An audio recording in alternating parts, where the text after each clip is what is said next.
Hi everyone, I'm back. Welcome to Behind the Scenes, and got something exciting for you today. We really pulled it out of the bag here. Got big guns out. It's John from IntroCar. Hi John. Hi, I'm not sure. I think you've over-egged the cake. Well, I mean, it was very difficult to get a hold of you. I had to email you relentlessly, phone calls. I mean, you never answered to a single I communication. was asleep.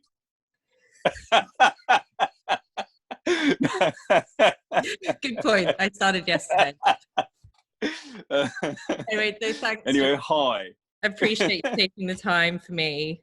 We have a very, very formal interview here, so no laughing. Right. I'm expecting a tour. I'm expecting a lot of serious feedback to my questions. Okay, all right, we'll do that. Yeah. Well, I mean, anyone who's watching this should know that actually we were before Annika really started this properly. We were just laughing so hard we couldn't stop. So now we're in real trouble. Anyway. Yeah. Deep breath. Anyway. Okay. So I think that's a good start. First question. Back to it. Tell us in 2 sentences, or as few sentences as you can, when you joined the company and how. Well, I started when I was 22, and I came in because I really needed a job, and I knew people who were working. I'd become friends with a couple of the guys who were working at the company, and they got me in. I needed a job, and I suppose what happened afterwards really was that my nature is a problem solver. So there were a lot of problems. So I kind of got stuck into fixing them. And then, what happens when you fix things or you solve problems is that you get a bit more experienced, and then and that takes you up the business. I think that's what happens in business. If you get in there and fix a few things, then people think that you can do other things. And that's what happened. And, now we are where we are, and I'm supposedly running the show. You've done everything from kind of making teas, packing, all the way through to sales guy. You were top sales guy for a while until I got someone better than me, which I think that's really what you should do, isn't it? Absolutely. Okay, cool. So what is your day-to-day role now? Well, I suppose obviously it really is running the business now. I think that's the key thing. It's really strategy. It's looking ahead at product development, but basically trying to make sure that the whole business runs as a coherent whole. I think that would be it. I suppose that's maybe a bit wishy-washy, but that's kind of what I think of myself as doing. I do know that pretty much everything I do at a sort of a small level is usually done better by someone else. So I figure that I'm better holding it all together. That seems to be. I don't know. You should know. Is that a decent description? Yeah, but no one wants to hear about me. Okay, so that leads me on to the next question. What is the thing you love most about your job? Yeah, that's quite tough because I actually there's so many things really. I think it's the ethos of the industry that I really like. I think I like the fact that I like the people I'm working with. I like my suppliers. I like our customers. We just have, we actually, it doesn't really feel like work. There's a lot of challenges. I mean, I do love a challenge. I mean, I have to say that is really one of the things that that I love. And I think I've always enjoyed trying to do something. The trickier it is, the more I want to do it, I suppose that's it. That's, I love a challenge, and the only problem with it is as soon as the challenge is gone, I've forgotten about it and I'm on to the next one. So I never really get a sense of, I never stop and think, oh, I'm there now. It's always something else. Okay. And well, why don't you start taking us on a tour, because I can ask you questions as we go. Yeah, all right. So come with me. We moved in here in 2014. And I've promised Annika I'm going to try and get this is our main sort of admin office. That's where I do all my dirty work over there. Yeah. And then we're going to move through here into the sales room. This is where all the when we get live customers, they come in here. Which has not been for a while, right? No, not for a long time now. So obviously you can see the hi, all the consoles here. Say hi to Annie. So obviously they're all, it's like the Marie Celestin here. Hey, hold on. There's Tony. I want to say congratulations. Yeah, 25 years. 25 years. 25 years. Hello, Eddie. Hi, Tony. Congratulations. Thank you very much. Did anyone get you a cake? A Corona-free You know cake? what? Did anyone get you a Corona-free cake? No, just beat him up. No one can buy flour. No, exactly.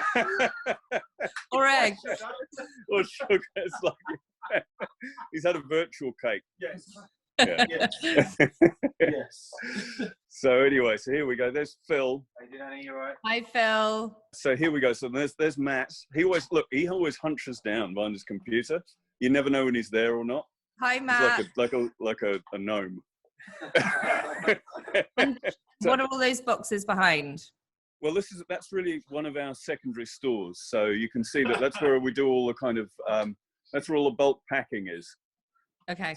So where we have stuff that we've got, multi-year stocks. So some of it's stored up here away from dispatch. But also that box there has got Struan's bumper in it, so he needs to come and get it. Struan, if you're watching, Yeah. come and get your bumper. No, we're not doing live, thank goodness. And wait a minute, there's a right. So I'm going to take you downstairs now. Hi, Shem. All right, mate. Right, so Okay. down we go into the lobby, all the way down. And John, what's your favourite Rolls-Royce or Bentley? I think it could be the Turbo R, and I just think they're just something about them. I think they're so undervalued. So just closing up now, but obviously it's been we've been on a skeleton staff, as you can imagine. So it's been pretty crazy getting stuff out the door, but we're managing. The guys are just, I'm just amazed by how they're doing it. It's a bit humbling, really. Here we go. This is where the orders get processed, get pushed when they come from the sales team. They get pushed, and then we go, and you can start to see all the shelves there with all the parts in them. I'll show you those a bit closer later. And then there's a couple of packing benches here. Everything gets scanned out because it's all barcoded, so we know when we send you when we charge for 10 items, there's 10 items in the box. That's how we do it. Yeah. So obviously you can see some of the locations there. Every one of those has probably got 4 or 5 part numbers in it. We've got a couple of floors here and 2 whole buildings. I'll take you through to the other side. So we're going through to the other side. Oh, there's our forklift that's been brought in. A few heavy parts here. You still got me there? Yeah, still got you. So this is incoming goods, right? Yeah. What do we got here? This is why you need a forklift in this place. Continental GT brake discs. We've actually got another 250 of those landing shortly, but they're a bit of a big seller. Where are you going to put them? Don't worry, these will be gone. Okay. These will be gone soon. Well, that was my next question. What's your favorite product? Well, I've got some of those upstairs. It's actually what's my favorite product? It's actually the one I'm going to do next. Are you allowed to do this? Yeah. I mean, one of the ones that we're doing now is, yeah, of course. We're just about to get prototypes for the SZ series car front active ride shock absorbers, which is quite a complicated product. We'll be trying it on one of our test cars. That's going to be quite exciting because we've been working on that for quite a long time. That's really going to be quite tricky, but I think we're there with, we've certainly got something which works on the bench. So we should be seeing if we can do that and get it working on the road. And then if that works, we'll spin it up and, we'll have those available probably. I mean, I'm sure it won't be till 2021 in the current situation, but okay, early 2021, I would have thought. Okay, cool. And what's your what's What's the most disastrous product you've released? Right. Oh, well, well, actually, usually it's it's the ones that you don't release that are disasters, because you usually spend a load of money and time on it and haven't got anywhere. I guess, ooh, I mean, there's been some that we've lost a lot of money on. I mean, I think that's, I mean, I've always said, you know, look, we make 10 products, 3 of them are great, you know, make a lot of money, that's all fine. 3 or 4 of them are kind of pay for themselves, and then another 2 or 3 at the end, you might as well have burnt the money, and you never really know at the beginning what's going to happen. I mean, this is, I did take this out before. I mean, this is one where I'm proud of it. A really lovely product. This is the snowpack, or the chrome grille, fitted to clouds and early shadows and so on. That's a really lovely product, really nicely made, very costly and really tricky to do. But, you know, we might as well have burnt the money pretty much. It's you know, it's a great product. You still love it? Yeah, really, yeah, because it's kind of, because it was made by some people who really knew what they were doing. They really made a big effort to get it right, and they have done. They had some innovations when they were making it that were quite clever, and all of that. So you have to respect that. And I think that, you know, sometimes you've just got to realize that, you know, even a product that's a great product doesn't always sell. Yeah. And, you know, but that's life. You know, you've got to accept that. Okay. Okay. This is a good one. What's the most unexpected part of your role? Well, I think I've got to say COVID-19 was the most unexpected, because that has, you know, I mean, you know, you just wake up and one morning someone's just put you into a tumble dryer and given you a good spin and let you out again on the world, and you've had to kind of figure out where to go. And I think it's been really, you know, that's the first couple of weeks of this situation we're in now have been pretty crazy, but I'm relatively sanguine about it now. I think that, you know, we're lucky. Our business model is one where we've got, you know, we've got piles of stock, yeah, so we can live for a long time on what we've already got without having to spend a lot of money. So we can kind of shut down the spending part of the business and still sell it, you know, for many months to come, mm-hmm. without really having to worry about spending a lot of money. And we're lucky in that regard. But to be honest with you, what we're lucky about is with our staff, because they have been just magnificent. I'm so proud to be with these guys. I mean, very lucky. You know, I don't know what I've done to deserve that, but anyway. But COVID-19 has been, you know, something else. That's you know, I'm glad the first couple of weeks of the lockdown were pretty crazy. Yeah. Okay, John, I'm sure a lot of people will want to know what your daily driver is. Oh, it's 2000 Bentley Red Label. It's you know, another car that's. I mean, if you drive those all the time, they are great.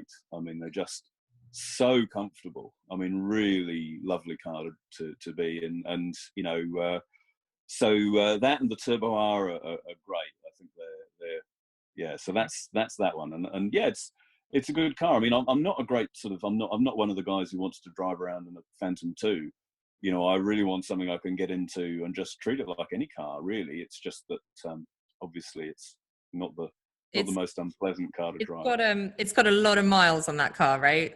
It has, yeah. We got it with about 40,000 on it, and it's now I think it's done about 113,000. So okay. not huge. It's, you know, but I mean, it gets everything it needs. I mean, it's you know, my good friend Nigel Sandel, he looks after it, and you know, he's just fantastic. He's wonderful. I love Nigel. Yeah, I know Nigel's great. Quick question. I'm pretty sure you'll know the answer to off the top of your head. How many of our products are on that Arnage? Oh, just well, roughly. yeah, it's. I mean, I think we probably spend about, must be 100 or so different products on that car minimum. Yeah, I mean minimum. And you know, yeah. So we spend a lot on it. It's anything that's happened is that happens to it gets done. And we were just literally, it's gone away today. we've got some lower shock absorber ball joints going on it. They're test ones. They're going on it right now as we speak. So I mean, it's always getting some treatment. It's always getting the prestige parts treatment. It is always getting that. Yeah. Okay. So last question for you, and then I'll let you go. We're trying to keep this under 15 minutes, obviously, for the benefit of our viewers. Yeah. I know we could talk for hours, and often do. So actually, I'm really sorry. There's actually 2 questions. Okay. First of all, your words of wisdom for any Rolls-Royce or Bentley owner. Oh, drive the car and spend. Little and often is better than waiting for something to go wrong. I think if you didn't spend any money on it this year, you'll spend that same money on it next year, plus next year's money as well. So you might as well just that's the thing. But drive the car. I mean, sitting in the garage. I mean, I've all the cars that we've got here, we drive them regularly. And they never, they don't go wrong. I mean, or when they do go wrong, it's minor. It's when you leave them sitting around, worst thing to do. Okay. And the last thing, what makes us special? What makes IntroCar special? Well, I think I hope it's the ethos. But I mean, I suppose if you're looking at it from a purely business point of view, I would think it's that we are the people who are making the products. We're actually going out there, taking the risks, spending money, being prepared to lose money. We are very prepared to lose money in the service of getting things right and getting products out there. And thankfully, we make money enough of the time to make it pay. So it's all good. Well, thank you very much, John. And just a little plug for you. I know that you have recorded the seminar that you did last summer about the actual background of the manufacturing. And we are going to release that soon because we know that there's a lot of seminars people aren't going to be able to make this summer that were on the schedule. And we just thought it'd be nice to record the seminar that you already had in mind. So we are releasing that. Yeah, well, the idea of that is to sort of tell people a little bit, particularly people who don't really know about the kinds of things we do, how things happen, how we get a product from, off the drawing board and onto your car. So we do a few case studies and things like that. But we'll. Cool. All right. Okay. Bye. Bye.